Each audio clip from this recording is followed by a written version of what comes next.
Okay, I'm going to talk about hand-rolled bottom shots, which are really a very handy thing to know how to make if you're going to make traditional cylinder shells. And before I tell you how to make one, I'd like to give you just a little bit of theory that a bottom shot does a lot more to a shell than just make a great big bang at the end. It does do that. That's a secondary function, but its principal structure is strength and structure of the shell. The most common size that I roll is 5-inch. That's what one looks like when it's finished. And to start off that, you have to make what's called a book. What I've scooted them like. I basically just have spread them out. So you lay it on the table that way.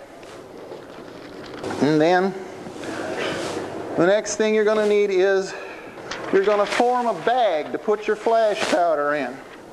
Then you take it and plop it down on your outer wrapper about the middle.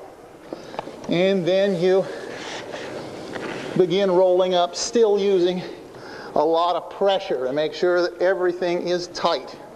Carefully remove the former, and you have the beginning of a 5-inch bottom shot.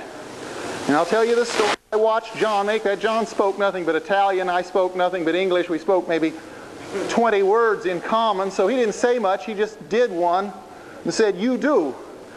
So I rolled 24 of these things. And he came along behind him and he looked, and he picked one up and he squeezed it.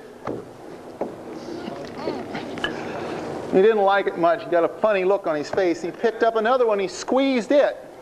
He didn't like that either. So he picked up a third one, and he walked over and he checked its size in a 5-inch case. And he looked at me, he picked up the whole box, 2 boxes that had 24. He walked to the door, kicked the door open, kicked the box until all 24 of them shot out into the yard outside the work building. And they lay there for about 2 weeks. And about 3 days later, we had about 3/4 of an inch of wet, ugly snow.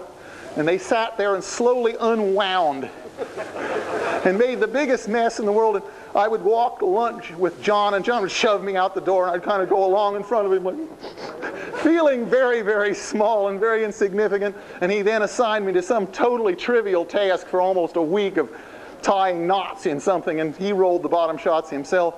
And that was when I noticed that his feet were coming up off the table. As he rolled this thing, he was, and his little bit of a body was coming up on top, and the paper was making a little squeak sound as the last traces of air.